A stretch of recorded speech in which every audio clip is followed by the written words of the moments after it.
Mga kababayan, narinig ninyo kung gaano kadurobo itong gobyernong ito. Na ipakita sa inyo na hindi lang po million-million ang kinikita ng hinayupak na itong Betty Butod o Liza Butod, kundi billion-billion. Bakit kamo? So, ito ay 900 billion na tumataginting mga pala. Talagang korap, kawatan, magnanakaw sa pera ng bayan, kahit hindi sila qualified, ay tinakot-takot nila yung winning bidder. Ito nga mga kababayan, bago natin ituloy ang video na ito, kung bago ka lang sa aking YouTube channel baka pwede makahingi ng like at subscribe at click mo na rin ang notification bell para updated ka sa aking nilalabas na bagong video. Salamat po. Questionabling bayaran na ino-offer nga is 1 billion for Tulfo. That's a question, okay? Natatanggapin ba niya o tinanggap niya na ba? I don't know. Okay? Dahil wala pa yung puting ahas dun sa likod eh. Baka mamaya nandoon na siya. And 400 million for Pimentel. Okay? Ngayon, bagong Pilipinas, mahal ang bigas, sabi ni Benny Fajardo. So, narinig ninyo, mga palangga, mga kababayan, narinig ninyo kung gaano kadurobo itong gobyernong ito. Dahil nga, mismo sa bunganga ni Lisa Smugs, okay, pakita ko muna to. Doon sa bibig niya na sa video na sama-sama tayo maging milyonaryo. Alright? Actually, 671,000 views na siya sa TikTok. By the way, this is my TikTok account. Teka, baka nakikita yung sexy, yung hubad kong hubad kong picture. Charing-charing lang. Okay. Here. See that? So that's my TikTok account. Okay, that's my legit TikTok account. It's only 22.9 thousand followers. Ayan. So ayan si Lisa Smugs. 671 ang views. Ito yung video na. Or should I say Millionario? Just wanted to wish you a happy 60th birthday. Naku, senior citizen ka na, ha? Dapat papayat ka na to be as sexy as Shay. Akala mo sexy siya, no? Love you, Mel. I wish you all the best today and for the next 60th year. Big hug. Happy birthday. Thank you for everything you've done for me, my family, for my husband. Sama-sama tayo, babago muli para maging milyonaryo. Ayan. Sama-sama tayo para maging milyonaryo. So, dyan sa video na yan, di ba, ang kapal ng mukha, akala mo, magpa-sexy ka na para maging ka-sexy ka ni yung josawa ni, yung jowaers ni Klangka. O, akala mo naman sexy ang giatay. Sexy ka ba? Ha? Oh, sexy daw siya. Sige, pagbigyan na natin. Okay. So, mga kababayan, it's not only million. Okay? Hindi lang million ang kanilang, itong gago to eh. Ayan o. Hindi lang million ang ninanakaw nyo. Okay?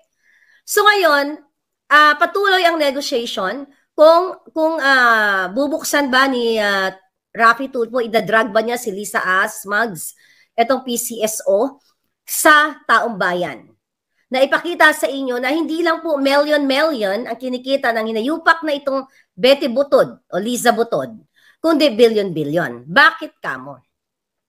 The other day, sinabi ko sa inyo, mga palangga, na yung, not the other day actually I think last week, nung inulat ko sa inyo, na ang Pacific Online, yung Pacific Online Corporation, na kung saan, mga palangga, na kung saan ay disqualified na kumpanya na mag-provide ng mga services. Okay? Ay pinalusot. Pacific Online Systems Corporation. Okay? Ito yung binabanggit ni Tulfo, ni Raffy Tulfo dun sa hearing.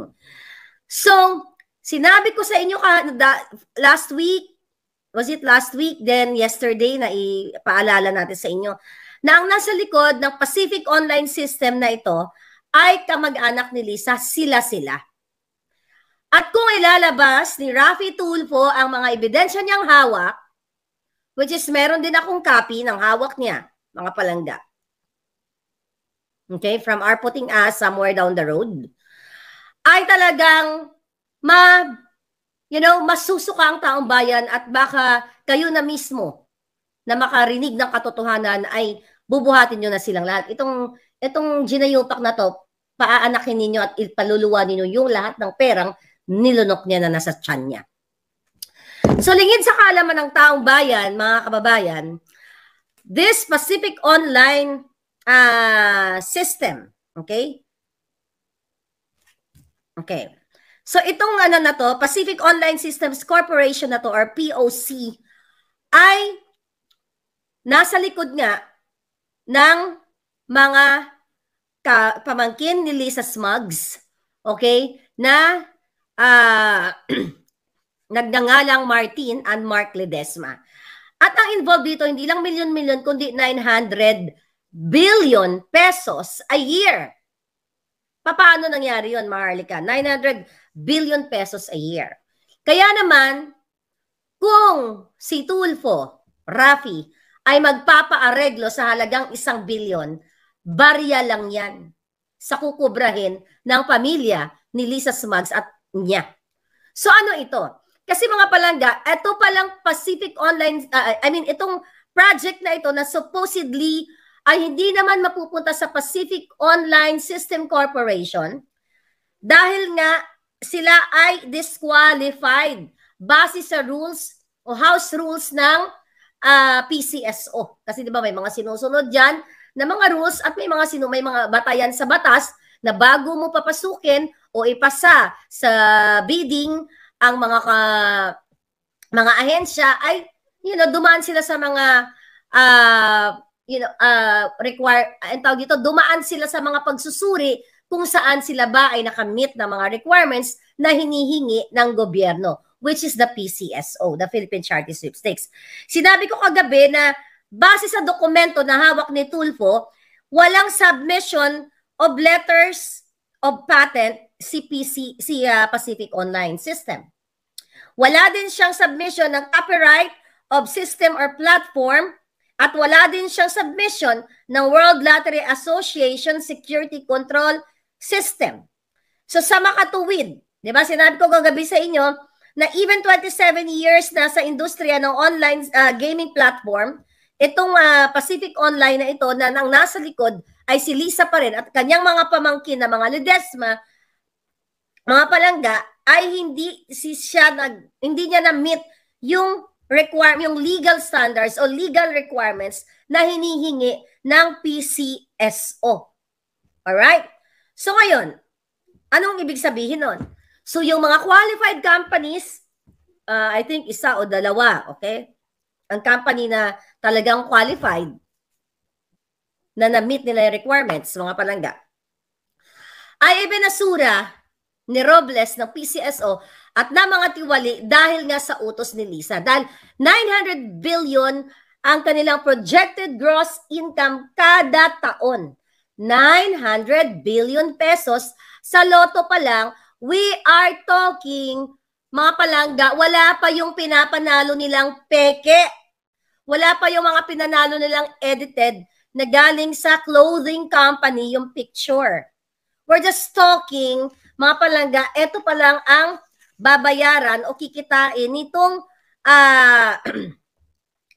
itong company na ito na kung saan ay siya ang magsusupply, okay? Magsusupply ng mga application kung papaano gawin itong mga betting sa loto o sa sweepstakes.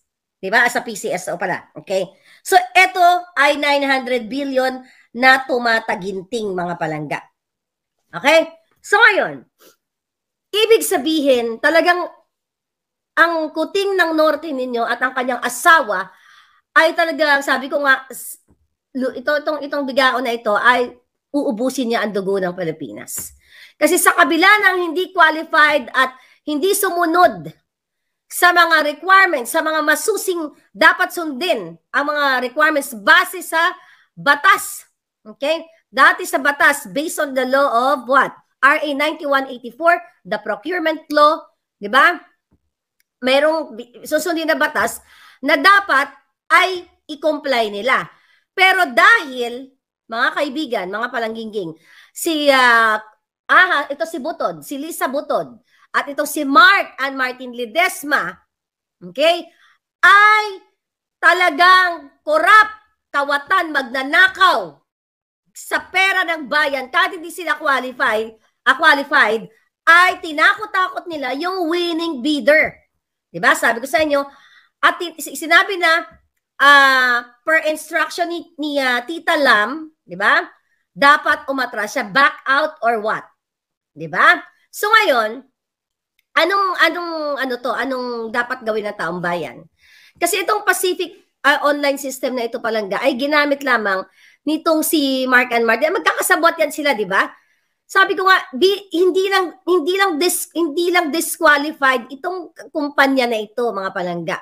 Dahil sila ay may mga conflict of interest din, dahil ito palang mga company na ito ay operator na sila sa mga traditional lotto at ngayon sa mga e-lotto. So may mga provision o may mga batas na o mga rules pala dyan sa PCSO na dapat hindi sila conflicting doon sa mga current nilang business na ginagawa sa gobyerno. Kung nagustuhan mo ang ganitong video, huwag kalimutan ang magkomento kung ano ang saloobin mo. Salamat po.